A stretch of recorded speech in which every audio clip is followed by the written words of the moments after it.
Welcome back to the Forensics Detailing channel, or the Unplugged channel. Do not forget to subscribe to both channels, and also join us on the Patreon community if you haven't already done so. Details in the description. And we're on Instagram. Instagram's ticking along nicely. I love Instagram. It's just a nice, everyone's happy and friendly on Instagram. Just chuck pictures on. So we're on Forensics Detailing channel on Instagram as well.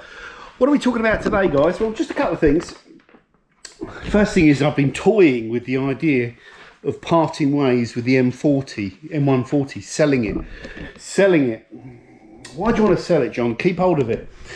Well, before the M140, I had an M135, so I've been running these kind of turbocharged, you know, literally and metaphorically, hot hatches now for 3 to 4 years.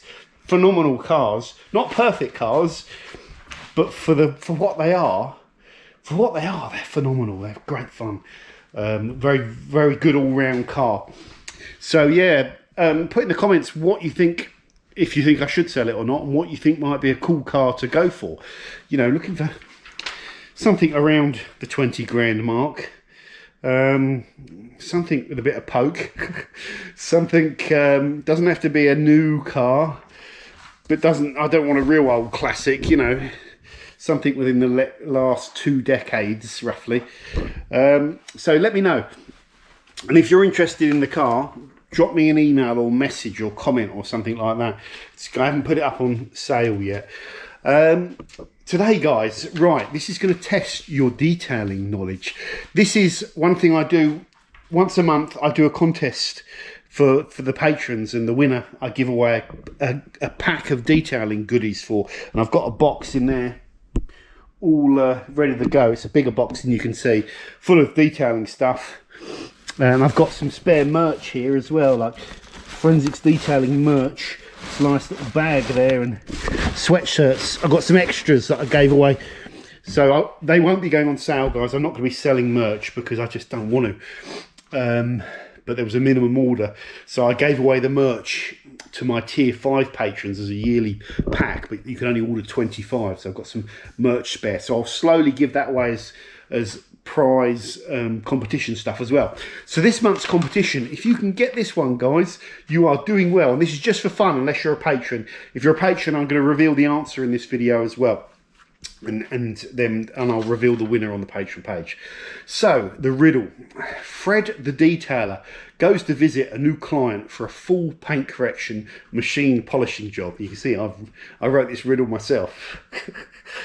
The client is a very, very meticulous and fussy man. The client says to the detailer he wants him to correct the swirls and polish the car to a high standard, but he must not remove more than 10 microns of clear coat.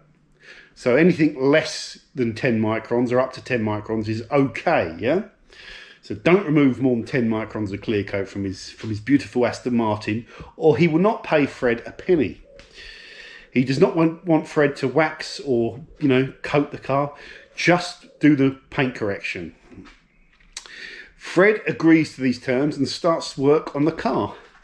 Now, Fred measures the overall paint depth. Fred measures the overall paint system depth at 130 microns, okay? So the car has around 130, well, let's say the car has exactly 130 microns when he takes measurements all over the car. He does a test set of heavy compounding and determines that he's removing 3 microns. So he does a heavy test cut there, 3 microns are taken away. He does a light polishing test set, and he realised that he takes away 1 micron. So 3 microns with compounding, 1 micron with fine polishing. So he decides that 2 cutting sets and 2 polishing sets is what he's going to do on this particular car. So he starts work. 2 days later, he completes the paint job. He completes the polishing, and the paintwork looks incredible, swirl-free and beautifully finished. Fred takes a quick paint depth reading on the bonnet, and it reads 122 microns. So therefore Fred is happy. Fred hands the car back to the customer. The next day the customer calls Fred back and refuses to pay and is furious.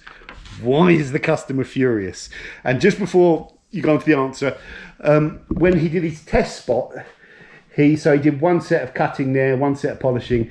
He also did one more set of cutting and one more set of polishing there, so that he only took away 8 microns in total on his test spot. So it's got nothing to do with the test spot of why the customer was unhappy. So the question is, why is the customer unhappy? Okay, what's gone horribly wrong? And this is a good little riddle, this is.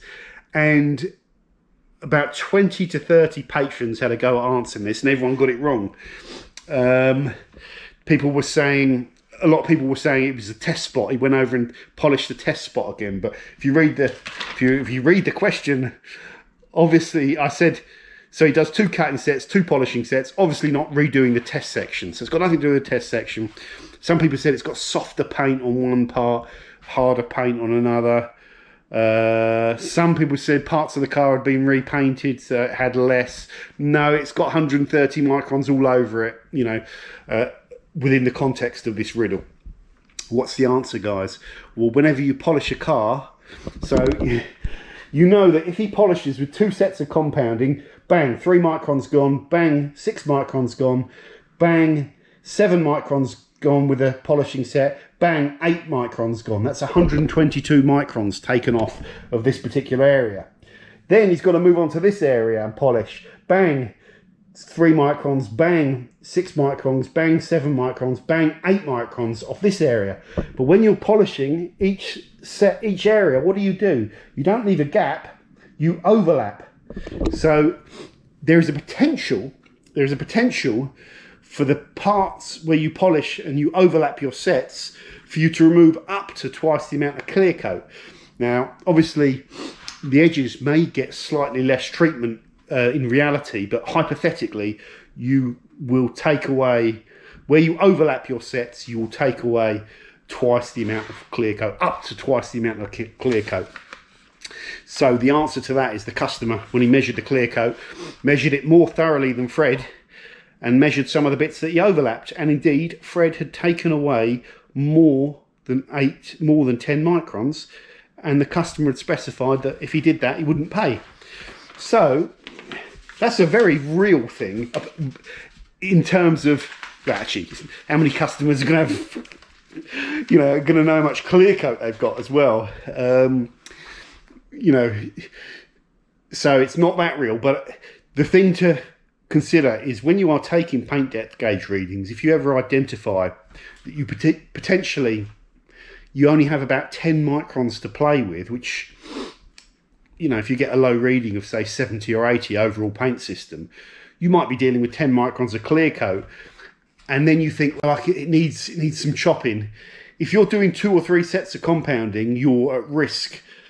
You know, you don't want to go, when you get down to the last few microns, you start seeing patches anyway, so it's probably a bad example. But just remember, basically, that if you're overlapping, you're going to be taking potentially double the amount of clear coat away at the point you overlap. And that's worth knowing, isn't it? It's worth knowing, so you'd almost have a grid of areas where you've overlapped that have got less clear coat. So that's the answer, guys. Hope you like it. I'm going to go now and announce the winner on the Patreon page. I said if more than one person got it, it would be done on join date, so whoever joined first. Next time, what I'll do, I'll vary it up a little bit, because if there's multiple winners, I'll say whoever answers the question first next time, and then vary it back, perhaps change it around a little bit, just to make sure that everyone has a chance as well. I think about 6 or 7 people got this, which is pretty impressive, but no one got it until I gave a few clues. And it is quite a tough one, isn't it, potentially? But then once you got the answer, it sounds obvious. So that's this month's riddle, guys. If you want a chance to win any of this, join us on the Patreon page. All the info's in the description. And I'm racking my brains to think of these detailing puzzles, because they're quite hard to come up with, believe it or not. That's it for this one, guys. Let me know in the comments as well about what car you think I should go for next. Take care, and I'll see you soon.